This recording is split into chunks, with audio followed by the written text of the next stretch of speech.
Dans cette vidéo, je vais vous raconter la folle histoire du baromètre de Bohr.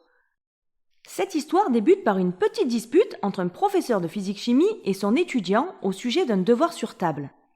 En effet, l'enseignant estime que la copie vaut 0 et l'étudiant pense au contraire qu'il mérite 20 sur 20. Du coup, ils tombent d'accord pour faire intervenir un arbitre impartial et appellent un autre professeur de physique-chimie qui se prénomme Ernest. Il lui explique donc le gros problème qui les oppose.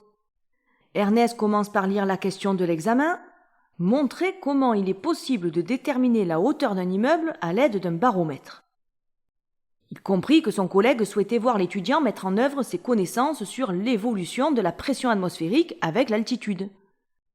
Mais celui-ci avait simplement répondu « C'est facile, on monte le baromètre en haut de l'immeuble, on l'attache avec une longue corde, on le fait glisser jusqu'au sol, ensuite on le remonte et on mesure la longueur de la corde qui correspond finalement à la hauteur de l'immeuble. » Cette astucieuse proposition répondait bien à la question posée, mais l'étudiant n'avait montré aucune de ses qualités scientifiques et il semblait impensable de lui délivrer un diplôme de physique dans ces conditions.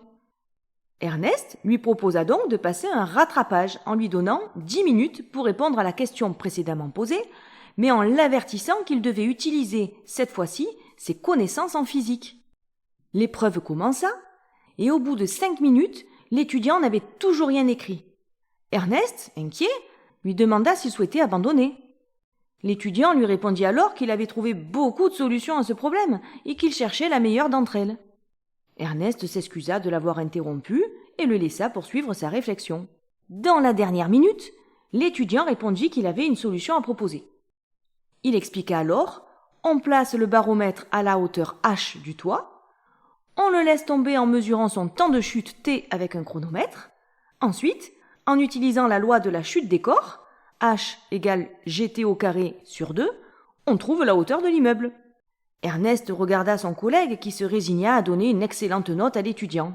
Cette réponse, scientifiquement correcte, n'était certes pas celle qu'il attendait, mais montrait que l'étudiant avait une certaine culture en physique. Ernest, intrigué par le commentaire que lui avait fait l'étudiant, rattrapa celui-ci dans les couloirs et lui demanda qu'il lui expose les autres solutions qu'il avait trouvées à ce problème. « Eh bien, répondit l'étudiant, il y a vraiment de nombreuses façons d'évaluer la hauteur d'un immeuble avec un baromètre, et je ne vais pas toutes vous les exposer, mais en voici quelques-unes. Tout d'abord, on peut placer le baromètre dehors lorsqu'il y a du soleil, on mesure la hauteur de son ombre ainsi que celle de l'immeuble, et en connaissant la hauteur du baromètre, on détermine celle de l'immeuble. Thalès l'avait bien fait pour trouver la hauteur de la pyramide de Khéops. Il y a aussi une méthode très basique que vous allez apprécier. On monte les étages avec le baromètre, on marque la longueur du baromètre sur le mur. En comptant le nombre de marques, on déduit la hauteur de l'immeuble en longueur de baromètre. En fait, on utilise le baromètre comme un étalon de longueur, ce qui fait, par exemple, référence au mètre étalon. Bien sûr, si vous voulez une méthode plus sophistiquée, vous pouvez pendre le baromètre à une corde en étant sur le toit de l'immeuble, le laisser descendre jusqu'au ras du sol, le faire balancer comme un pendule et mesurer sa période d'oscillation. Cette période dépend de la longueur L de la corde et vaut 2π fois racine de L sur G.